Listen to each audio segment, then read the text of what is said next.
사랑의 아버지 하나님 감사합니다. 오늘도 제가 주님의 말씀을 들고 이 자리에 섰습니다. 주님께서 제게 계시해 주신 그대로 더하거나 빼거나 하지 말고 그대로 전할 수 있도록 인도하시고 받는 우리 그리스도인들도 주님께서 말씀하신 그대로 더하거나 빼거나 하지 말고 그대로 받을 수 있도록 전하는 전하 받는 우리 그리스도인들 모두에 주님께서 은혜를 베풀어 주시옵소서. 모든 말씀 우리 주 예수 그리스도 이름으로 기도드리옵나이다. 아멘. 자, 그러면 본 말씀 읽겠습니다. 본 말씀 다 일어서 주시기 바랍니다. 첫째 말씀, 본문 말씀은 룻기 3장 9절입니다. 그러자 그가 말했으니 당신은 누구시오? 그러자 그녀가 말했으니 저는 당신의 여자하인 루시온데 당신의 날개를 당신의 여자하인 위에 펴시리니 당신께서 구속자이시기 때문이다. 다 앉아주시기 바랍니다. 계속해서 기자 출신의 무신론자인 윌리엄 헨리 버가 1860년에 출판하여 현재까지 많은 자연인들에게 읽히고 있는 Self-Contradictions of the Bible, 성경의 자가당착들이란 책에 기재된 144개의 문제들을 풀어가며 자연인들의 눈에 모순으로 보이고 다른 복음이 잘못 가르치고 있는 것들을 그 양의 계시를 통해 제대로 된 십자가 복음으로 선포하겠습니다. 저번 주, 설교를, 마치고 한 가족이 원격으로 담화하는데 제 딸이, 지금 한국에서는 개고기 먹는 것이 법으로 금지되었어요라고, 하더군요. 그만큼 서양 문화의 영향을 많이 받고 있다는 증거지요. 그만큼 저는 또 이걸 떠나서 한국에 별 관심이 없고요. 저는 오직 하나님, 에만 포커스를 맞추고 개고기를 한국에도 먹지 말기 바랍니다. 한국 시장에서 구하지 못하는 것이 되었기 때문이지요. 비록 그리스도인의 양심이 하나님 앞에서 깨끗하나 다른 사람들에게 걸림돌이 되면 안 되지 않습니까? 그리고 오늘이 수상교회의 부활절입니다. 하나님 교회에서는 따로 고난주간이니 부활절이니 크리스마스니 하는 날들을 기념하지 않습니다. 오직 예수 그리스도의 피와 살을 기억할 뿐이지요. 그것이 또한 여호와 예수 그리스도께서 성경 말씀을 통해 우리에게 명령하신 바이기 때문입니다. 우리는 주님께서 부활하셨던 것처럼 성경의 약속대로 장차 우리에게 임할 부활을 소망하며 살아갑니다. 벌의 50번째 성경의 사가당착은 자매와 결혼이나 동거가 정죄되었나요? 축복되었나요? 하는 것입니다. 제가 보여드릴게요. 다음 슬라이드입니다. 음,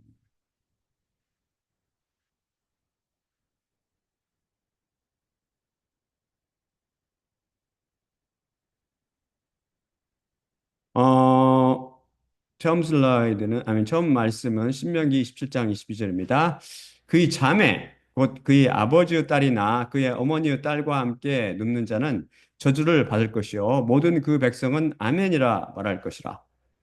어, 다음에 레위기 20장 17절입니다. 그리고 그의 자매, 그의 아버지의 딸이나 그의 어머니의 딸을 취한 남자, 그리하여 그녀 벌거벗음을 그가 보며 그의 벌거벗음을 그녀가 보면 그것은 수치이니 그들의 백성의 아들들의 눈들에게 끊어질 것이요. 그의 자매의 벌거벗음을 그가 드러냈으니 그의 불의를 그가 질 것이라. 다음 슬라이드를 제가 보여드리죠.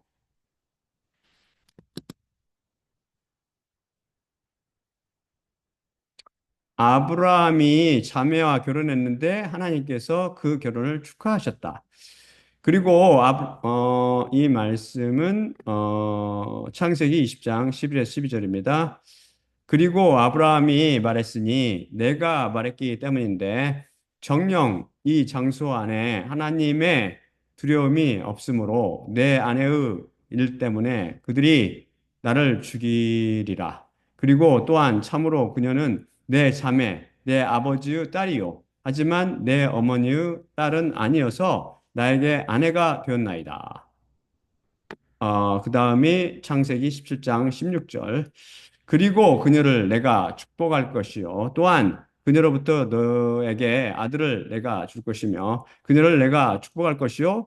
그녀가 민족들이 될 것이며, 민족들의 왕들이 그녀로부터 있으리라. 음, 여러분, 아브라함 아내인 사라의 아버지가 누구신지 아세요? 성경은 그녀 아버지가 누구인지 간접적으로 가르쳐 주지만 어머니가 누구인지는 말해주지 않습니다. 아브라함이 유목민 생활을 하며 목초지를 찾아 가나안 땅을 옮겨 다녔는데 한 번은 그랄 땅으로 가서 거류하게 됩니다.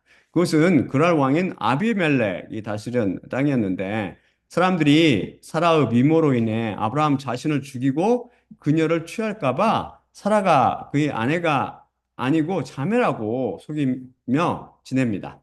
그런데 그랄 왕이 사라의 미모에 대한 소문을 듣고 그녀를 아내로 취하기 위해 자기 궁으로 데려갑니다. 그러자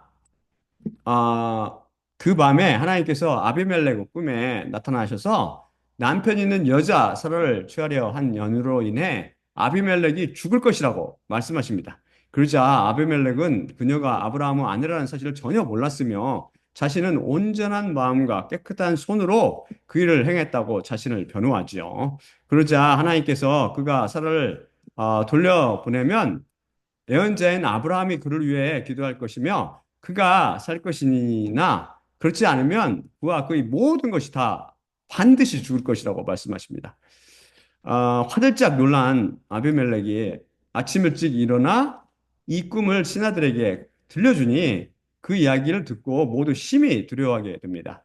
아비멜렉이 아브라함을 불러 왜 그런 거짓말을 하여 그로 하여금 큰 죄를 짓게 할 뻔 하느냐고 따지자 아브라함이 그들이 하나님을 두려워하지 않고 자기 아내를 취하고 자신을 죽일까 봐 그랬다고 말하며 다음처럼 사라와 자신의 관계를 설명해 줍니다. 다음 슬라이드 보여드릴게요. 창세기 20장 12절입니다.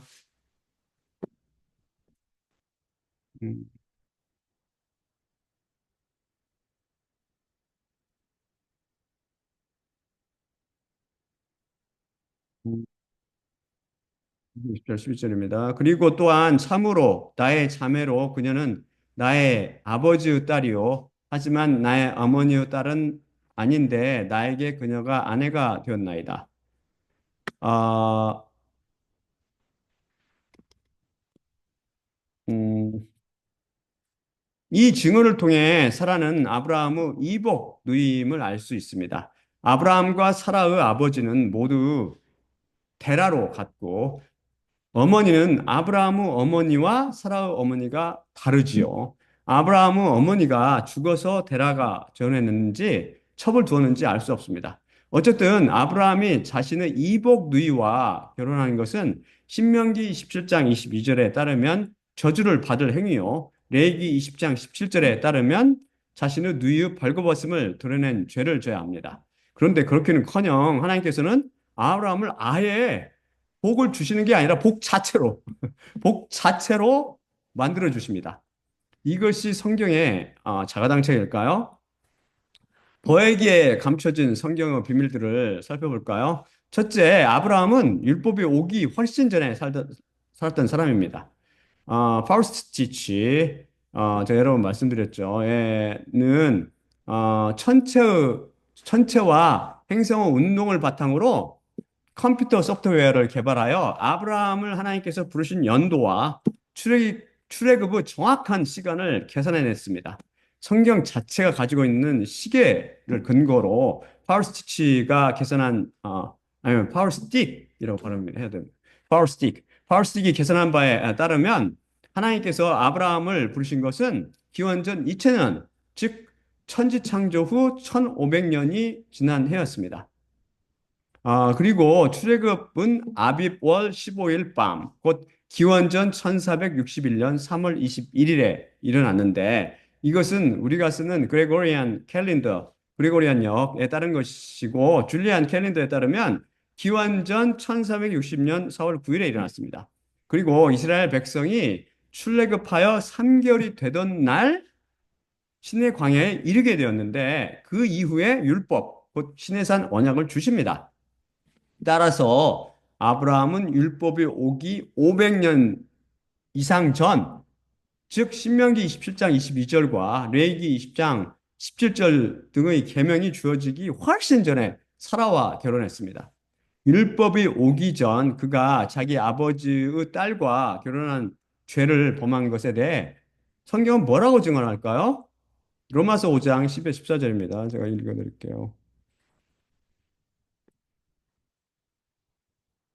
음,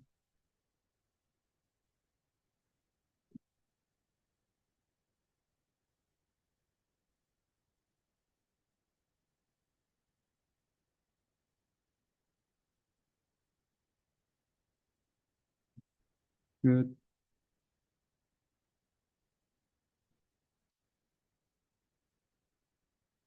예, 잘 읽어보세요. 로마서 5장 10에 14절. 성경에는 모든 비밀이 숨어 있고 모든 비밀에 대한 해답도 다 숨어 있죠. 로마서 5장 10에 14절입니다. 이런 이유로 한 사람을 통해 죄가 세상에 들어온 것처럼 또한 죄를 통해 사망이 들어왔으며 또한 이처럼 모든 사람들 안으로 사망이 통과하여 지나갔으니 모든 사람들이 죄를 지었기 때문이라. 정령 율법의 때까지 죄가 세상 안에 있었으나 율법이 있지 않을 때 죄는 빚으로 부과되지 않느니라. 그러나 아담으로부터 모세까지 아담의 범법의 유사함에 근거한 죄를 짓지 않은 자들 위에도 사망이 왕으로 다스렸으니 아담은 임박하신 분의 본보기니라. 이해되세요? 어, 영원한 의 자체이신 하나님 보시기에 아브라함은 자기의 이복 누이와 결혼함으로 죄를 범했지만 그것은 율법이 오기 전이어서 죄는 빚으로 부과되지 않느니라입니다. 여러분이 주기도문의 한 구절 또한 우리 자신들이 우리의 채무자들을 면제해 준 것 같이 우리의 채무를 면제해 주시며 라는 구절 생각나세요? 우리가 하나님의 율법을 깨면 그 죄에 대한 삭슬 치러야 하는데 그것이 채무, 곧 빚으로 우리의 계정에 기록됩니다. 우리의 계정에 빚으로 세마여진 그 채무를 이 생에 살 동안 갚지 못하면 자기 자신이 음부와 불못 안에서 영원히 그 삭슬을 직접 치러야 합니다. 그런데 로마서 5장 13절은 율법이 오기 전까지는 죄가 채무로 곧 빚으로 부과되지 않는답니다. 죄가 빚으로 부과되지 않느니라로 번역한 헬라어는 엘로게어로서 to charge with a financial obligation으로 재정적 의무를 부과하다나 to put on account로 차변 계좌에 기입하다라는 뜻으로 빚으로 부과하다라는 의미입니다. 그런데 율법이 오기 전의 죄는 빚으로 부과되지 않으므로 즉 죄에 대한 빚이 되어 그에 대한 삭슬을 치러야 할 것으로 간주되지 않으므로 이것에 대한 삭슬을 안 치러도 된다는 의미죠. 그렇다면 율법이 오기 전에 살던 사람은 어떤 죄를 지어도 죽어서 그 죄에 대한 삭슬 안 치러도 되나요? 로마서 5장 14절은 그러나 아담으로부터 모세까지 아담의 율법의 유사함에 근거한 죄를 짓지 않은 자들 위에도 사망이 왕으로 다스렸으니라고 증언합니다. 즉 율법이 오기 전까지도 비록 사람들이 아담의 범법의 유사함에 근거한 죄, 곧 선악과 나무의 열매를 따먹은 것 같은 죄를 짓지 않았어도 그들 위에 사망이 왕으로 다스렸대요. 즉 그들의 영과 영혼과 육신이 죄로 인해 죽었답니다. 생물학적 죽음의 때까지 그 죄에 대한 채무, 곧 빚을 갚지 않으면 죄에 대한 삭슬, 음부와 장차올 불못에서 치러야 하는 것이죠. 율법이 있지 않을 때 죄는 빚으로 부과되지 않느니라고 하지 않았나요? 무엇이 죄로 간주되며 그것을 깨면 빚으로 부과됩니까? 죄는 율법을 깨는 것인데 율법이 오기 전에는 깰 율법이 없지 않나요? 그렇잖아요. 제가 다음 슬라이드 읽어드릴게요. 로마서 말씀입니다.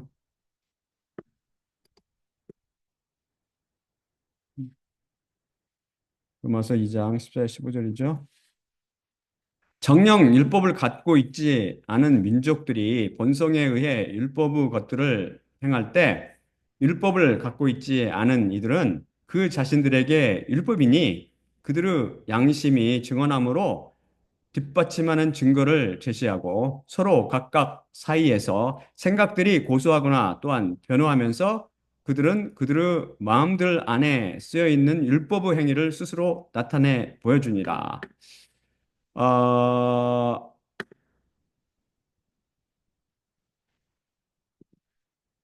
그들도 죄에 대해 심판받고 은배에 던져지는 이유는 바로 마음 안에 새겨진 율법 때문입니다. 이 마음에 새겨진 율법을 깨면 죄를 지켜야 되므로 양심의 가책을 받게 되죠. 따라서 양심의 가책을 받는 모든 행위는 죄인 것입니다. 이에 대해 채무, 곧 빚이 부과됩니다.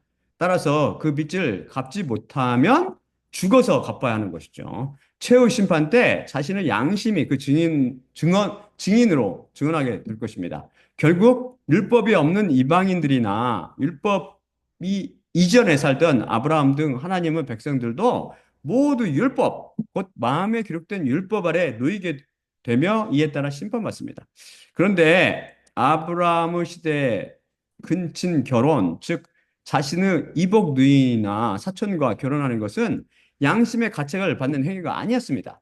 즉 죄가 아니었고 그들의 간습이 그것을 당연한 것으로 여겼지요. 그래서 아브라함은 이복 누이 사례를 아내로 맞았고 나홀은 자기 형제 하란의 딸 밀가를 아내로 맞았던 것입니다. 또한 이 나홀의 아들 부두엘의 딸이 리브가로 아브라함의 아들 이삭의 아내가 되었죠. 그래서 아브라함이 되기 전 아브라함이 사라가 되기 전 사레와 결혼한 것은 율법이 오기 전 아브라함의 마음에 새겨진 율법을 깨 양심의 가책을 받을 죄를 지은 것이 아닙니다. 사실 아담과 하와 자녀들은 다 형제자매들끼리 결혼했습니다. 그밖에 결혼할 사람들이 없었지요. 우리 온 인류는 사실상 아담과 하와 후손이요. 노아 후손 아닙니까? 단지 시간이 무르익자 하나님께서 율법을 통해 자기 아버지나 어머니의 딸과 즉 자매와 결혼하는 것을 금지하심으로 새 계명을 더하여 주셨으며 그 결과 이 계명을 깰 때 죄를 지켜야 되어 계명이 더함으로 죄가 더해지게 되었지요. 그것이 율법의 역할 중 하나라고 어, 하나이며 하나님께서 율법을 주신 목적 중 하나라고 이미 제 31강 등에서 살펴봤죠. 아브라함은 그래서 여러분 제 설교를 반복해서 저도 반복해 듣는데 기초 실력이 있어야지 이해가 갑니다. 이 십자가 복음은 말씀이 여러분을 살릴 거라고 해요. 말씀 자체가 여러분이 살아나는 유일한 방법은 말씀을 계속 듣는 거예요. 말씀. 믿음은 메시지로 말미암기 때문입니다. 믿음이 여러분을 살리잖아요. 그 믿음은 어디서 와요? 십자가 복음. 그걸 계속 들으시라고요. 아브라함은 사실 벌가 잘 몰라서 그렇지 우상 숭배죄와 거짓말을 하는 죄 등 많은 죄를 지었죠. 믿음으로 의롭다 인정하지만 그는 믿음으로 의롭다 인정받았으며 시간을 초월하여 활동하는 십자가를 통해 그 죄의 삭시 철저히 치러졌습니다. 그뿐 아닙니다. 우리의 자매 창녀 라합도 몸을 팔아 돈을 버는 죄, 곧 음행을 일삼았지만 그녀 저주받을 죄도 믿음을 통해 활동하는 십자가로 깨끗이 처리됐고 그 삭시 다 치러졌습니다. 십자가는 저주를 푸는 유일한 해결책이기 때문이죠. 여러분 모두 다 십자가 앞으로 두 손 들고 나오기 바랍니다. 버가 51번째 성경을 자당착이라고 제기한 것은 남자가 그 형제의 아내와 결혼해도 되나요? 결혼하면 안 되나요? 하는 것입니다. 남자가 그 형제의 아내와 결혼해도 된다라고 이 사람이 주장한 거 보여드릴게요.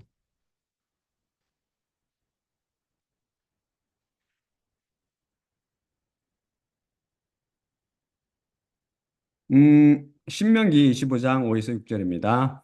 형제들이 같이 살 때 그들로부터 하나가 죽었고 그에게 아들이 없다면 그 죽은 자의 아내는 경계 밖으로 나가 다른 남자의 것이 되면 안 될 것이니 그녀의 남편의 형제가 그녀 위에 올 것이요. 그에게 그녀를 아내로 취할 것이며 그는 그녀에 대해 남편 형제의 도리를 행할 것이라. 그리고 그녀가 낳은 장남은 그 죽은 그 형제의 이름을 이을 것이요. 그의 이름을 이스라엘로부터 말살시키지 말 것이니라. 다음이 남자 형제가 결혼하면 안 된다. 이것은 레위기 20장 21절입니다. 그리고 그의 형제의 아내를 취하는 남자는 불순한데 그가 그의 형제의 벌거벗음을 드러냈으니 그들이 자식이 없으리라. 어, 벌가 혼동한 것은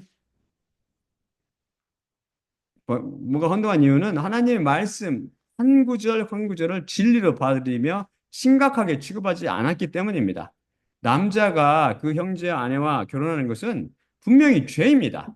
그래서 바로 헤롯이 그 동생 빌립의 아내 헤로디아와 결혼하는 하여 죄를 범함으로 세례자 요한한테 질책을 받았던 것이죠. 하지만 단 한 가지 경우에는 이것이 죄로 취급되지 않았고 오히려 남편 형제의 도리로 명령되었습니다. 그것이 어떤 경우인가요? 그것은 바로 신명기 25장 5절이 명시하듯 형제들이 같이 살 때 그들로부터 하나가 죽었고 그에게 아들이 없다면 그 경우입니다. 즉 형제들이 같이 살다 한 형제가 죽었는데 그에게 그 이름을 이을 아들이 없는 경우입니다. 이것은 뭐가 혼동한 것이죠. 이것을 뭐가 혼동한 것이죠. 남자가 그 남자 형제의 아내와 결혼했던 경우를 기록한 것이 룻기이며 부활이 없다면서 예수님을 시험하러 나왔던 사두개인이 애로 들었던 일곱 형제 이야기도 이에 관한 것입니다.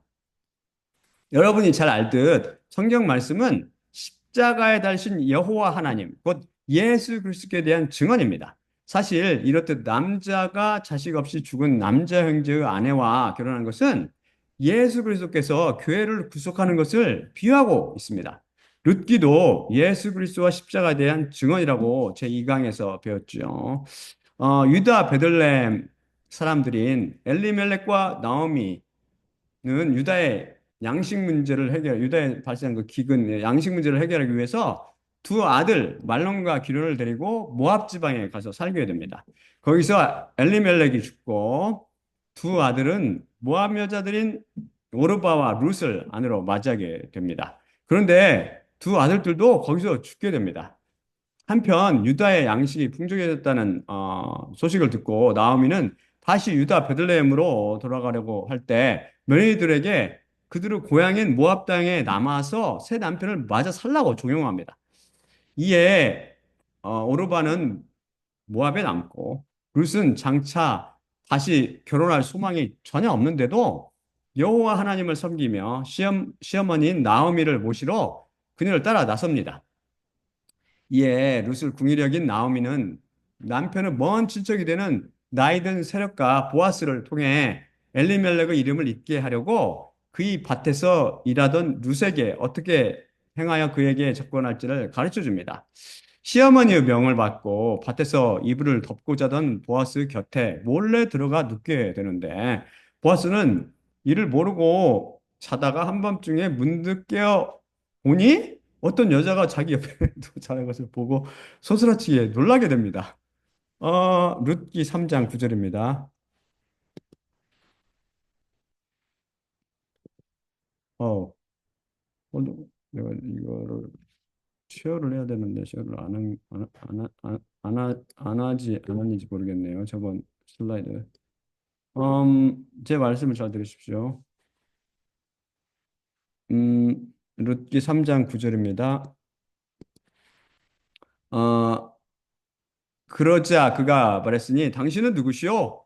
그러자 그녀가 말했으니 저는 당신의 여자아인 루시오인데 당신의 날개를 당신의 여자아인 위에 펴시리니 당신께서 구속자이시기 때문이외다. 당신이 구속자이시기 때문이외다를 한글 성경 중 한글 가톨릭 공용 성경과 영어본으로는 ESV, 그다음에 The Lexham English Bible 및 YLT만 축자적으로 번역했고 다른 성경은 다 이성적으로 변경시켜 번역했죠. 이것의 히브리어 원문은 키 고엘 아타로서 영어로 For thou art the Redeemer가 됩니다. 제가 번역했던 그대로죠. 하나님께서 이사야 43장 14절에서 여호와 너희 구속자여 이스라엘의 거룩한 이가 이렇게 말씀하노라 라고 당신 자신을 구속자라고 부르십니다. 여기서 하나님께서 가알 즉 구속하다라는 동사 명사 고엘을 쓰셔서 너희 구속자라고 스스로 말씀하시죠. 가아르 원어적 의미는 돈을 주고 되사다라는 의미입니다. 하나님께서는 왜 이 단어를 쓰셨을까요? 결국 보아스는 엘리멜렉의 며느리인 룻을 구속하게 됩니다. 즉 돈을 주고 엘리멜렉에 속한 땅도 사고 룻도 안으로 맞이하게 되죠. 이 보아스 아들이 오벳이요, 오벳의 아들이 이새이며 이새의 아들이 바로 저 유명한 다윗입니다. 다음 슬라이드 제가 보여드릴게요. 이사야 43장 1절입니다.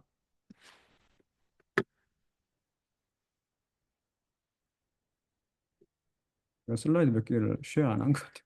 이번에. 어, 23장 1절입니다. 그리고 지금 여호와 야곱 내 창조자여 이스라엘 내 형성자가 이렇게 말씀하노라. 너는 두려워 말지니 너를 내가 구속했고 내 이름으로 내가 너를 불렀기 때문이라. 너는 내 것이니라. 여기서 하나님께서 는 너를 내가 구속했고라고 하시며 구속하다라는 동사가 알을 쓰셨습니다. 왜 이 단어를 쓰셨을까요? 하나님께서는 아담을 창조하시고 그의 아내 하와를 그로부터 그를 위해 만드신 후 그 둘을 에덴 동산에 두셨습니다. 그리고 그들을 축복하시며 열매를 맺으며 증가하고 땅을 채우라. 그리고 바다의 고기들과 하늘에 나는 것들과 땅 위에서 기는 모든 생물들을 진압하고 주관하라고 명령하셨습니다. 하지만 아담은 하나님의 아들들을 만들어 교회를 세우며 열매 맺고 증가하여 땅을 채우지 못했습니다. 또한 모든 생물들을 진압하고 주관하지도 못했습니다. 바로 사탄 마귀의 유혹에 넘어가 죄를 지었기 때문이죠. 사람들은 죄로 인해 찾아온 사망으로 말미암아 영생의 소망을 잃어 생명의 대가 끊기고 둘째 사망인 지옥만을 기다리게 되었습니다. 그런 교회, 즉 야고보 집안 사람들, 다시 말해 이스라엘을 위해 하나님께서 자신을 희생시키고 그 대를 잇게 하시기로 계획하셨습니다.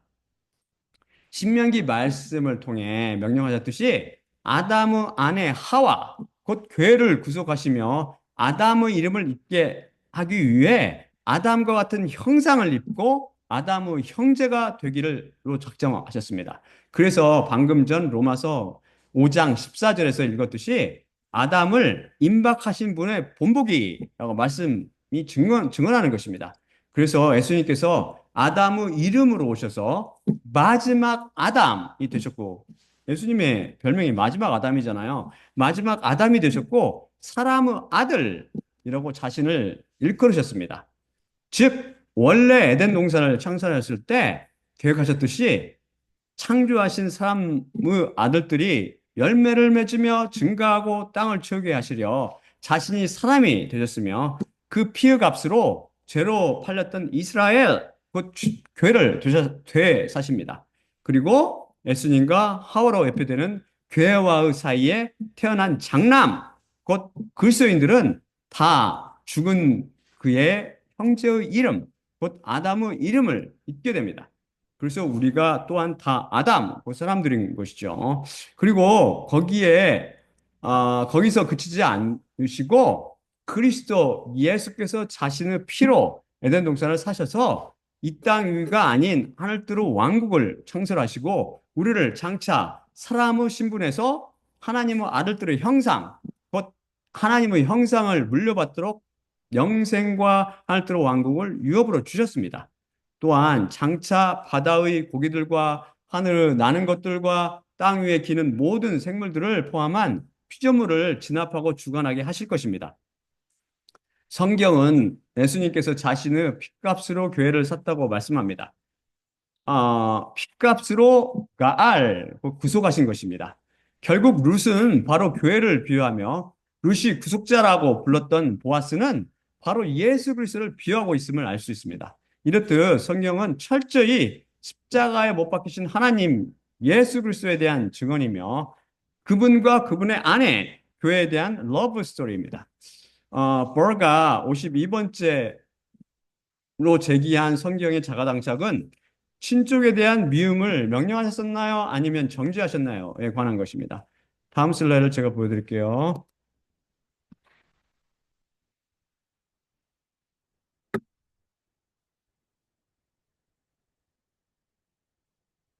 어,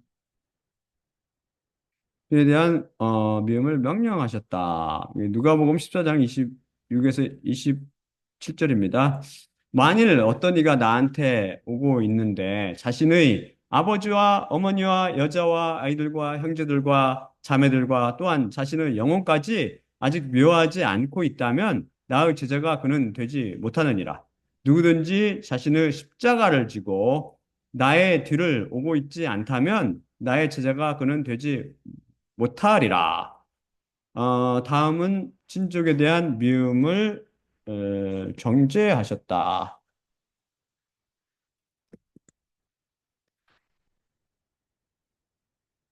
어, 에베소서 6장 2절입니다. 내 아버지와 어머니를 내가 공경할지니 그것은 약속 안에 있는 첫째 계명이니라. 그다음 에베소서 5장 25에서 29절입니다. 25절과 29절입니다. 남편들아, 그리스도께서 교회를 사랑하셔서 자신을 그것을 위해 넘겨주신 것처럼 아내들을 사랑할지니 중약 누구도 전에 자신의 살덩이를 미워하지 않았고 또한 그리스도께서 너희를 아니 교회를 사랑하신 것처럼 음식을 공급하며 그것을 따뜻하게 하기 때문이니 그다음에 요한일서 34장 15절입니다. 그 형제를 미워하는 그 모든 자는 살인자이니 살인자마다 그의 안에 머물고 있는 영생을 갖고 있지 않은 줄을 너희는 알고 있노라. 어, 버가 이 구절을 버가 이 구절들을 서로 자가당착으로 본 이유는 그가 누가복음 14장 26에서 27절의 헬라어 미세오 곧 미워하다의 의미를 전혀 이해하지 못하기 때문입니다. 제가 다음 슬라이드 보여드릴게요. 마태복음 6장 24절입니다.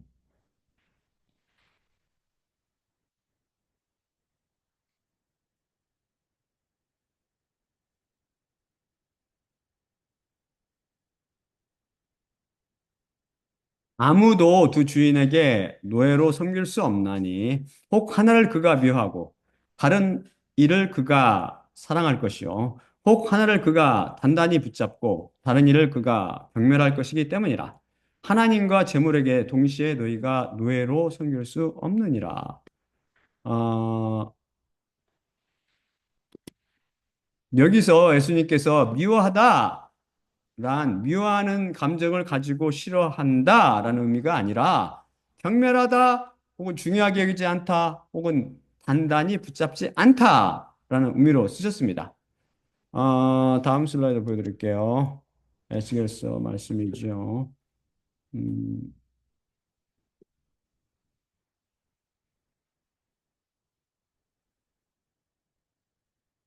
에스겔 11장 17절 18절입니다. 그러므로 말하라. 나의 주 여호와께서 말씀하셨으니 그 민족들로부터 너희를 내가 한데 합칠 것이며 그들 안에 너희가 흩어졌던 그 땅들로부터 너희를 내가 모을 것이고 너희에게 이스라엘의 토지를 내가 주리라. 그리고 거기로 그들이 올 것이요 그녀의 모든 매우 미운 것들과 그녀의 모든 혐오스러운 것들을 그녀로부터 내다 버릴 것이라. 어, 이것은 하나님께서 에스겔에게 하신 예언의 말씀인데 이해가 갑니까? 이것은 많은 민족들과 많은 땅들로부터 곧 전 세계 만국으로부터 이스라엘인 즉 그리스도인들을 불러 모아서 한데 합쳐 이스라엘의 토지 곧 이스라엘이라는 밭 곧 교회를 주실 것을 예언하시는 말씀입니다. 그런데 여기서 그녀의 모든 매우 미운 것들과 그녀의 모든 혐오스러운 것들을 그녀로부터 내다 버릴 것이라 라고 수수께끼처럼 말씀하시는데 여기서 제가 여성 전미사들을 다 축자적으로 살려서 그녀라고 번역했는데 앞 둘의 그녀와 마지막 그녀는 다릅니다. 앞 둘의 그녀는 창녀, 곧 상을 가리키며 마지막 그녀는 이스라엘의 토지, 곧 교회를 가리킵니다. 다 여성 명사들이거든요. The Emphasized Bible 외 모든 번역 성경들이 이것을 그것 비슷한 것을 오역했죠. 그 뜻을 모르니까. 즉 창녀 모든 매우 미운 것들과 창녀 모든 혐오스러운 것들을 이스라엘 토지 곧 교회로부터 내다 버릴 것이라고 말씀하십니다. 하나님께서 구약 말씀을 통해 무엇을 미운 것들이나 혐오스러운 것들로 묘사하는지 아세요? 그것은 바로 우상입니다. 이것을 다시 환원하면 이 쌍의 모든 매우 미운 것들과 이 쌍의 모든 혐오스러운 것들로 바로 육신의 정욕과 눈들의 정욕과 삶의 자만심을 가리키죠. 우리 마음속에 우상, 곧 탐심으로 자리 잡고 있는 것들, 즉 우리를 붙잡고 있으며 십자가를 지고 자기 부인을 하지 못하게 만드는 것이 무엇입니까? 그것은 우리가 움켜쥐고 있는 것들입니다. 우상이란 우리 마음속에 하나님 대신 그 중심을, 마음 중심을 차지하고 있는 모든 것을 가리킨다고 여러 차례 배웠죠. 지금 예수님께서는 누가복음 14장 26절을 통해 만일 어떤 이가 나한테 오고 있는데 자신의 아버지와 어머니와 여자와 아이들과 형제들과 자매들과 또한 자신의 영혼까지 아직 묘하지 않고 있다면 나의 제자가 그는 되지 못하느니라 라고 하실 때 자신의 아버지와 어머니, 여자와 아이들과 형제 및 자매들, 더 나아가 자신의 영혼까지 그 무엇도 자신의 우상이 되면 안 된다는 뜻입니다. 자기가 움켜쥐고 있는 것이 되면 예수님의 제자가 되지 못한다는 의미죠. 왜냐하면 제자의 삶은 십자가의 삶이요. 십자가의 삶은 움켜진 것을 놓고 예수님께 맡기는 삶이기 때문입니다. 그래서 우리는 우리의 모든 가족은 물론 우리의 가진 모든 소유와 더 나아가 우리의 영혼까지 단호히 내려놓고 예수님께 맡겨야 합니다. 그것이 바로 십자가를 지는 삶이요. 가볍고 쉬운 십자가의 삶입니다. 한번 해보세요. 이것처럼 쉬운 신앙생활이 없습니다. 이게 참 믿음 생활의 신앙생활이죠. 움켜쥐고 붙잡고 뭐 피십니다. 이거 따라가는 그게 아니라고요. 그게 버의 53번째 자가당착은 취하게 하는 음료가 권장되었나요? 승인되지 않았나요? 하는 것입니다. 제가 보여드릴게요. 다음 슬라이드. 이거 좀 헷갈릴걸요. 한번 맞춰볼 사람 한번 맞춰보세요. 이거 짝짝 보면서 이게 이해되는 사람들은 진짜 이거 그리스도인이죠. 참 그리스도인. 성경 복음, 성경을 읽을 줄 아는 그리스도인입니다. 취하게 하는 음료가 권장되었다. 잠언 31장 6에서 7절. 잠언이 제일 어려운 책입니다. 사실. 발효주를 멸망하는 자에게, 사실 이게 어렵지도 않아요. 포커스만 잘 맞추면 어렵지 않아요. 발효주를 멸망하는 자에게, 포도주를 영원히 쓴 자들에게 너희는 주라. 그가 먹을 것이요. 그의 빈궁을 그가 잊을 것이며, 그의 고난을 그가 기억하지 않으리라. 다음이 디모데전서 5장 23절입니다. 더 이상 너는 물만 마시지 말고 이와 너희 빈번한 병약들 때문에 소량의 포도주를 써라. 그리고 시편 104편 14절과 15절입니다. 그리고 동물을 위해 풀이 자라게 하시며 사람의 노동을 위해 식물을 떡을 땅으로부터 나게 하시고 포도주로 인간의 마음을 기쁘게 하시며 올리브유로부터 얼굴을 빛나게 하시고 떡으로 인간의 마음을 그분께서 강하게 하셨도다.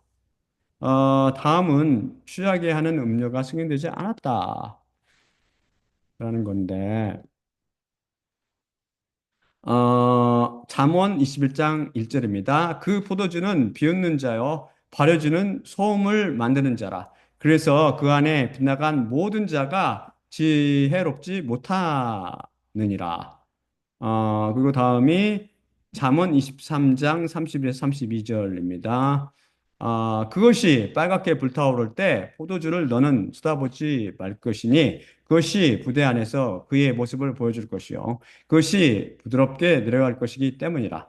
그것의 마지막은 뱀의 무는 것과 같을 것이요. 또한 독사가 쏘는 것과 같으리라. 음, 이거 먼저 제가 보여드리면서 설명해 드릴게요.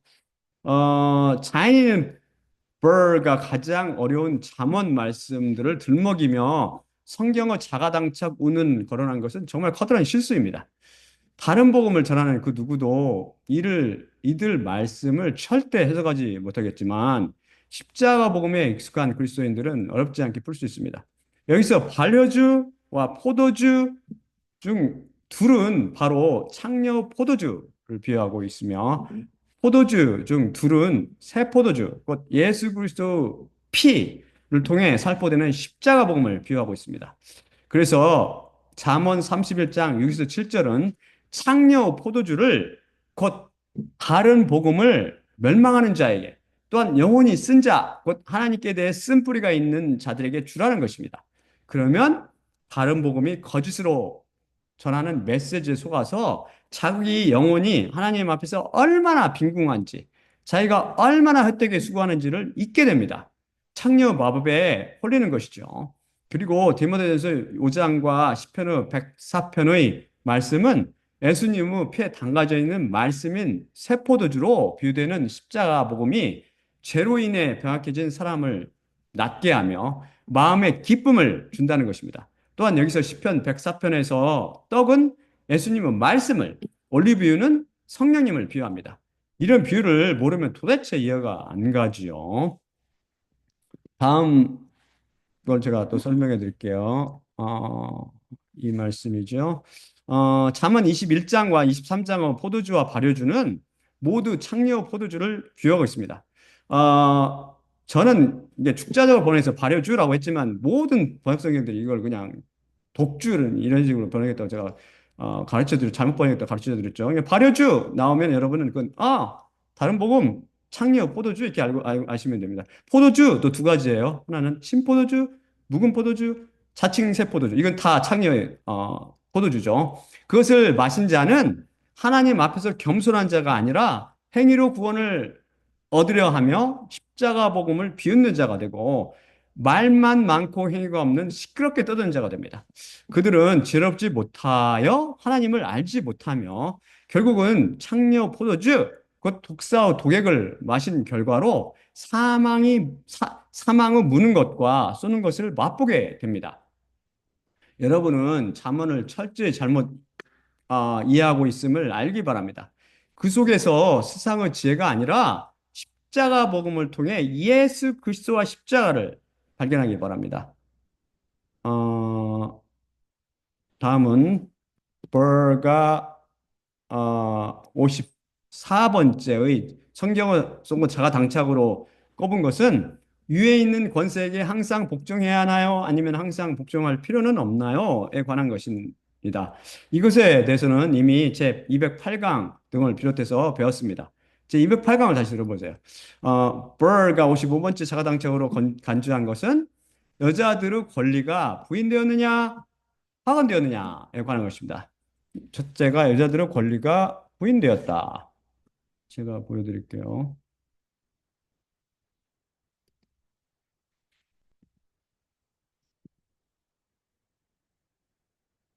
음흠. 어, 창세기 3장 16절입니다. 그 여자한테 그분께서 말씀하셨으니 내 통증과 임신을 정령코 내가 증가하게 하리니 통증 안에서 아들들을 내가 낳을 것이요 내 남편한테 내 사모함이 있으며 그 자신이 너를 다스릴 것이라. 다음이 디모데전서 2장 11절 14절입니다. 여자는 조용함 안에 모든 순종으로 배워야만 하나 여자가 가르치는 것과 남편을 주관하는 것을 내가 허락하지 않으니 조용함 안에 있어야 할 것이라. 왜냐하면 아담이 첫째로 형성되었고 그 다음 하와였기 때문이라. 또한 아담이 속지 않았으나 여자가 속아 넘어가 불법 상태가 되었느니라. 그 다음이 고린도전서 14장 34에서 35절입니다. 여자들은 교회들 안에서 잠잠해야만 하는데, 왜냐하면 그들에게 이야기하는 것이 허락되지 않았고, 또한 율법이 이르는 것처럼 그들은 순종해야만 하기 때문이라. 그러나 만일 그들이 무엇을 배우고자 원한다면 집 안에서 자기의 남편들에게 물어야만 하느니라. 왜냐하면 교회 안에서 여자가 이야기하는 것은 부끄러운 것이기 때문이라. 그리고 베드로전서 3장 6절입니다. 사라가 그를 주라고 부르며 아브라함에게 복종했듯이 너희가 선을 행하며 어떤 위협도 두려워하지 않는 그녀의 자녀들이 되었느니라. 그다음에 여자들의 권리가 확언되었다.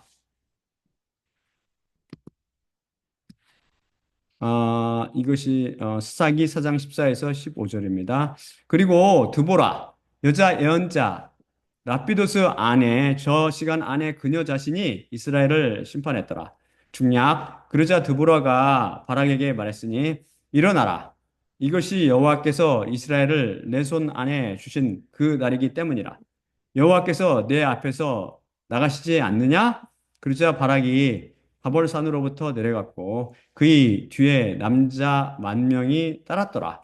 그러자 여호와께서 시스라와 모든 그 병거와 모든 그 진을 바락 앞에서 칼날에 의해 당황하게 하셨고 시스라가 전차로부터 내렸으며 그의 발들로 도망쳤더라. 그 다음이 사사기 5장 7절입니다. 이스라엘 안에 농민들이 그쳤도다. 드보라 내가 일어날 때까지 그들이 그쳤도다. 이스라엘 안에 어머니 내가 일어날 때까지 그들이 그쳤도다.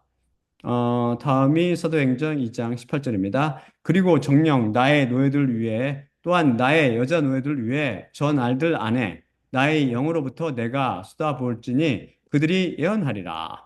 네, 사도행전 21장 9절입니다. 그리고 다음 날 나간 후 가이사랴 안으로 우리가 왔으며 복음 선포자 빌립의 집 안으로 들어갔고 그는 7중 하나였는데 그의 곁에 우리가 머물렀느니라.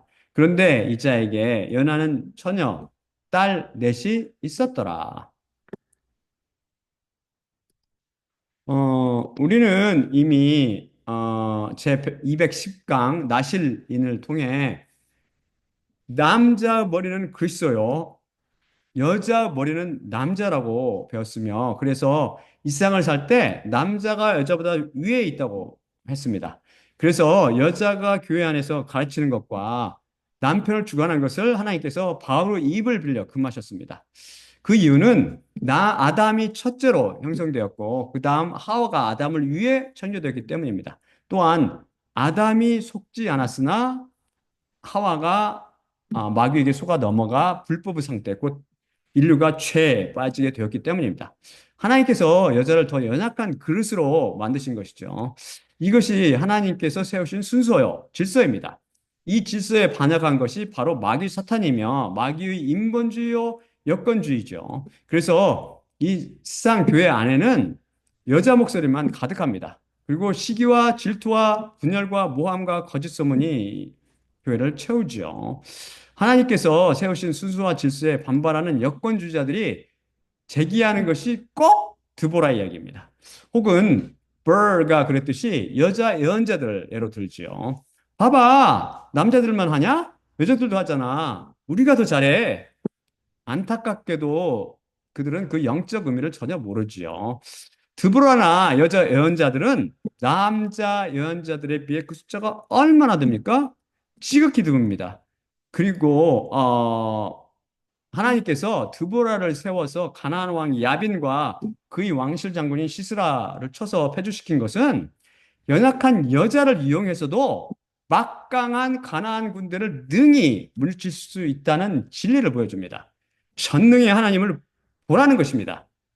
돌들도 사람을 만들 수 있다고 그랬죠. 아브라함 자손을 만들 수 있듯이 하나님께는 전능하시다고. 그 연약한 여자를 써서도 이렇게 할 수 있단다. 이 말씀이라고요. 그런데 사람들은 연약한 여자 드보라를 대단한 여걸로 보며 그 뒤에 계신 여호와 하나님을 전혀 보지 못합니다. 성경 속에 등장하는 모든 믿음의 사람들을 그들은 우상처럼 떠받들지만 그 뒤에 실제로 계신 하나님을 전혀 보지 못하지요. 그래서 제가 하나님의 애언자라고 하면 이단 교주 나타났다고 난리 법석을 피울 것입니다.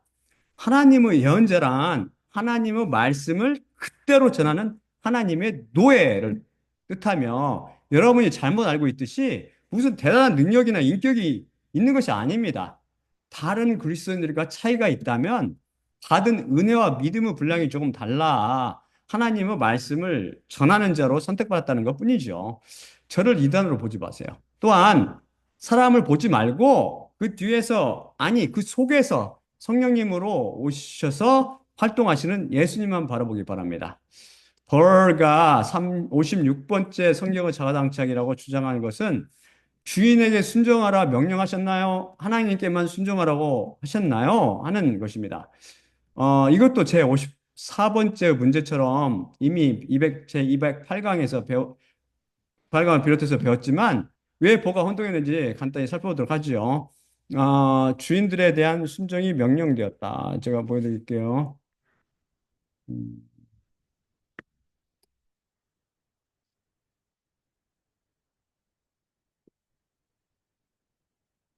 어, 골로새서 3장 22에서 23절입니다. 노예들아 모든 것들을 따라 육신을 따라 주인들이 된 자들에게 순복하되 사람만 기쁘게 하려는 자들처럼 눈가림에 의해서가 아니라 주님을 두려워하며 단순한 마음으로 하라. 만일 무엇이든지 너희가 행하려거든 영으로부터 주님께 하듯이 행해야 할지니라. 그 다음이 베드로전서 2장 18절입니다. 집안 노예들아 모든 두려움 안에서 주인들에게 순종하되 선한 자들과 점잖은 자들에게 뿐 아니라 삐뚤어진 자들에게도 그리하라. 다음은 오직 하나님께만 순종하는 것이 마땅하다. 주장하는 것이죠. 마태복음 4장 8에서 10절입니다. 다시 마귀가 지극히 높은 산 안으로 그분을 모시고 가서 그분께 세상의 모든 왕국들과 그것들의 영광을 보여주니라. 그리고 그분께 그가 말했으니 만일 엎드려 저에게 당신께서 경배하신다면 이 모든 것들을 당신께 제가 드리리이다. 그때 예수님께서 그에게 이르시니 떠나가라 사탄아 기록되어 있기 때문이니 주 내 하나님을 내가 경배할 것이요 오직 그분께만 경배할지니라. 다음이 고린도전서 2장 20에서 13절입니다. 정령 그리스도 안에 부르심을 받은 노예는 그리스도의 자유인이요 마찬가지로 부르심을 받은 자유인은 그리스도의 노예이니라. 노예는 값으로 사졌으니 사람들의 노예들이 되지 말라. 다음이 마태복음 23장 10절입니다. 선생들이라 너희가 불리지 말지니 너희의 선생은 하나 그리스도이니라. 자연인은 버는 영적인 눈이 없어서 조금이라도 비유로 말씀하시면 전혀 알아듣지 못합니다. 그가 오직 하나님께만 순종하라고 명령하신 말씀으로 인용한 마태복음 4장 10절은 주 내 하나님을 내가 경배할 것이요 오직 그분에게만 예배할지니라 그분께만 예배할지니라로 하나님 한 분만 경배하고 예배하라고 하셨지 주인들이나 다른 사람들에게 순종하지 말라고 절대 말씀하시지 않으셨습니다. 경배 및 예배와 순종을 혼동한 것이죠. 너희는 값으로 사셨으니 사람들은 노예들이 되지 말라는 고린도전서 23장 말씀은 23절 말씀 돈의 노예가 되지 말며 쾌락의 노예가 되지 말라는 차원에서 이해해야 합니다. 사람, 곧 자기 자식이나 자기 남편이나 부인 혹은 자기 애인이나 혹은 연예인 등의 노예가 된 사람들이 얼마나 많습니까? 마음 한가운데 우상으로 자리 잡고 있는 가족이나 애인 혹은 연예인 등을 미워하고 그들을 움켜쥔 손을 놓으라는 말씀입니다. 또한 그는 오역된 킹제임스 버전의 마태복음 23장 10절 말씀을 인용하므로 주인에게 순종하라는 말씀과 전혀 무관한 말씀을 들고 나옴으로 과오를 범했습니다. 오늘도 다시 한번 확인할 수 있거니와 성경 속에는 절대 오류나 모순, 자가당착이 있을 수 없고 오직 자연인들의 혼동만 있을 뿐입니다. 하나님의 책인 성경 말씀은 오직 그양께서만 홀로 여실 수 있으시기 때문이지요. 자, 그럼 마지막으로 고린도전서 11장 23에서 26절을 읽고 마치도록 할게요.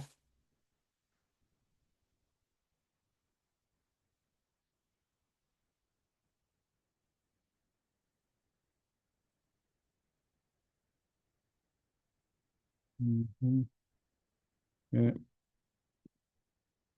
내가 너희에게 전한 것은 주님께 받은 것이니 곧 주 예수님께서 잡히시던 밤에 떡을 취하시고 감사하신 후 떼어 이르시되 이것은 너희를 위하는 내 몸이니 이것을 행하여 나를 기억하라 하시니라. 식후에 또한 그와 같이 잔을 취하시고 이르시되 이 잔은 내 피로 세운 새 언약이니 이것을 행하여 마실 때마다 나를 기억하라 하시니라. 그러므로 너희가 이 떡을 먹으며 이 잔을 마실 때마다 주님의 죽으심을 그분이 오실 때까지 전파할지니라. 예수님은 몸과 피로 상징되는 떡을 떼며 잔을 마실 때마다 십자가를 통해 교회와 우리 그리스도인들을 구속하시는 예수님만 바라봅시다. 또한 나의 십자가를 기억하고 내가 다시 올 때까지 이를 전파라고 말씀하신 예수님과 그분의 죽으심을 기억하고 전하며 그 양께 지혜를 구하고 장차 우리에게 임할 부활과 휴거를 소망하며 십자가 복음으로 살아갑시다. 자, 그러면 제가 기도하고 마치도록 하겠습니다. 사랑의 아버지 하나님 감사합니다. 오늘 말씀 주시니 감사합니다. 오늘도 다시 한번 확인하였거니와 우리 전능하신 하나님의 말씀, 이 성경 말씀 속에는 절대 오류가 있을 수 없으며 자가당착이 있을 수 없음을 배웠습니다. 또한 우리 주께서는 우리에게 아담의 이름을 잊게 하시며 또한 우리를 당신의 피로 구속하시려 인간이 되셔 오셨고 또한 그 피를 통해서 교회를 사시고 당신의 그리스도인들을 사셔서 장남 곧 마다들을 구속하시고 또한 이 장차올 어, 하늘들의 왕국을 예비하시고 또한 우리를 장차 부활을 통해서 휴거를 통해서 우리를 당신의 아들 완전한 어, 어, 아들로 또한 구원을 완성하실 것을 믿습니다. 이러한 십자가 복음을 우리가 오직 십자가 복음을 통해서 이것을 이룰 수 있음을 믿사오니 많은 그리스도인들을 주님께서 이 십자가 복음을 통해 불러주시고 이 십자가 복음을 통해서 회개하게 하시며 이 십자가 복음 앞으로 십자가 앞으로 나올 수 있도록 은혜를 베풀어 주시옵소서. 모든 말씀 우리 주 예수 그리스도 이름으로 기도드립니다. 아멘. 자, 그러면 제가 아직 안 끝났습니다. 기다립시오. 음, 네. 음.